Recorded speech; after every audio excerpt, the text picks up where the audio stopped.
jura usted cumplir fielmente los deberes inherentes al cargo de presidente constitucional de Venezuela y cumplir y hacer cumplir la Constitución y las leyes de la República? Para que la República Nueva tenga una carta magna adecuada a los nuevos tiempos. Lo juro. Si así lo hiciere... Año 1999. Hugo Chávez, después de haber estado 2 años en prisión, tras un intento de golpe de Estado, asume como presidente de la República de Venezuela. A inicios de un boom petrolero y con una aprobación del más del 50%, los ánimos y expectativas en el país llanero estaban en su punto más alto.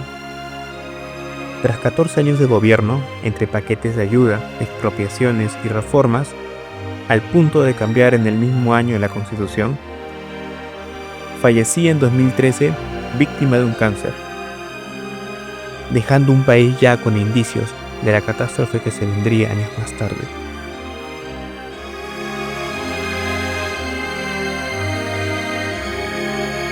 Bajo esas circunstancias asume Nicolás Maduro, el sucesor designado por el mismo Chávez, y siguiendo las mismas políticas de gobierno, Venezuela viviría una de sus mayores o quizás la mayor crisis de su historia. Con una hiperinflación galopante, desabastecimiento de productos básicos y un creciente descontento popular, sumado a eso un bloqueo y sanciones internacionales, aceleraron la debacle de la ya alicaída economía venezolana. Causa de todo esto es el inicio de la migración de venezolanos, los cuales migraron rumbo a España, Colombia, Chile, Perú y más recientemente a México y Estados Unidos. Y es recientemente ya que la salida de ciudadanos de Venezuela aún continúa, aunque en menor medida. Esto ocasionando la crisis migratoria que ocurrió en la región, crisis que se está extendiendo ya a los Estados Unidos, y con la entrada de un Trump que prometió medidas más duras, el panorama venidero parece poco alentador. Después de varias elecciones en las cuales la oposición, o desorganizada o sin ganas de participar en unas elecciones con aires fraudulentos, decidió participar en los comicios realizados el 28 de julio del 2024. Esta vez con un liderazgo más visible, el cual recayó en la figura de María Corina Machado, que comenzó a amasar una popularidad y, según encuestas, figuraba para ser la que al fin pudiese dar la transición que Venezuela necesitaba. Maduro pensaba que luego de varios años en el poder, la gente ya se había acostumbrado a su figura como gobernante, y con más de 9 millones de sus compatriotas en el exilio, siendo gran parte de ellos poco simpatizantes del régimen, se sentía con posibilidades de que ganaría unas elecciones que desde un inicio él controlaba. Poco tiempo le bastó para darse cuenta que eso no ocurriría así, razón por la cual comenzó a inhabilitar a cuanto opositor pudiese, creando leyes que incluso volvieran ilegales partidos opositores. Así siguió hasta el punto en el que solo Edmundo González quedó como único candidato opositor al régimen, al cual se volcó el voto ciudadano. Llegado el día de las elecciones, la gente acudió con esperanzas a votar por una opción que al fin les pudiese dar una transición democrática. A pesar que no se permitió la entrada de veedores extranjeros, estaban confiados que siendo una mayoría arrasadora, harían imposible o muy evidente cualquier intento de fraude.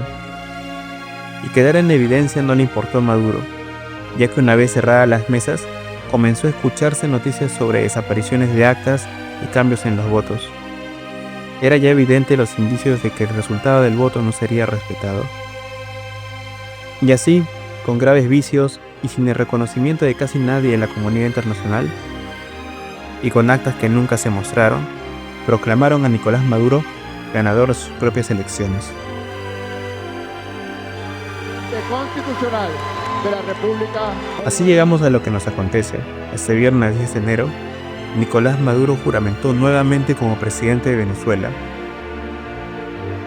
Se avisoraron protestas contra el régimen, aunque fueron menores a las que se esperaban. A la par, Edmundo González anunciaba su llegada, con la promesa de juramentar y tomar el puesto, algo que sabemos nunca ocurrió. Visto lo ocurrido, Podemos decir que el pueblo venezolano está agotado ya de las protestas. El paso del tiempo hizo que asimilaran a Maduro como un mal más entre los tantos males de la vida. Pero sí, es evidente. Se observó una baja afluencia de público en las protestas, y podríamos inferir que esto es debido a la represión que ya antes se ha ejercido sobre ellos, sin olvidar que la gran mayoría de los migrantes son jóvenes que no están ahí para hacer escuchar su voz.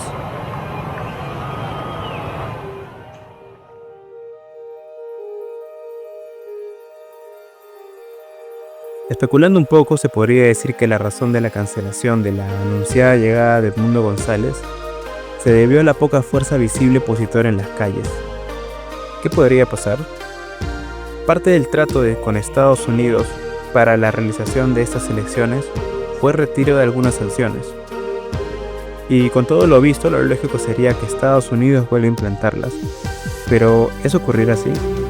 Sabemos que actualmente Maduro no permite la deportación directa a Venezuela, y siendo la inmigración uno de los temas principales en la agenda de Trump, eso podría ser utilizado como carta de negociación, que a cambio de mantener todo como está, Maduro permitiese la deportación directa a Venezuela.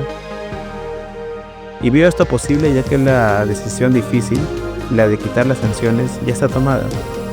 Le sería muy cómodo a Trump simplemente no hacer nada, y de paso ganando réditos políticos en Estados Unidos, anunciando las deportaciones masivas y desalentando futuras caravanas.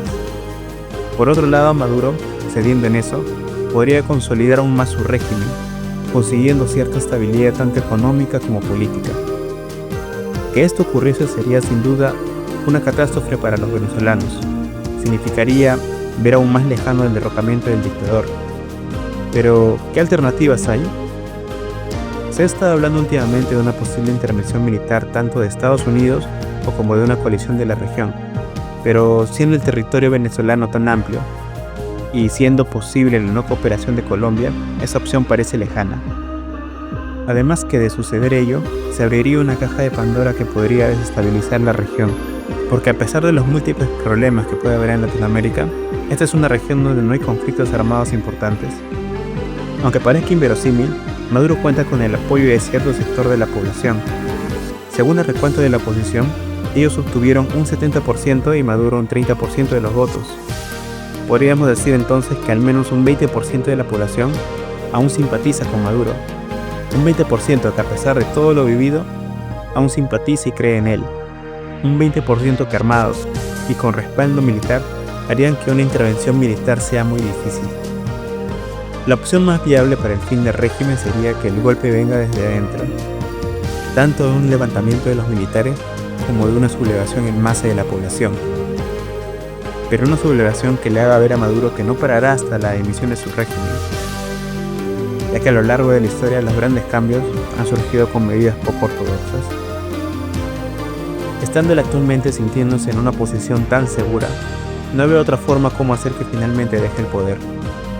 Habiendo pasado ya casi una semana, los ánimos parecen haberse calmado, como aceptando su nueva realidad. Solo el pasar del tiempo nos dirá si Maduro se consolida en el poder o se llega a encontrar alguna alternativa para darle fin a su régimen.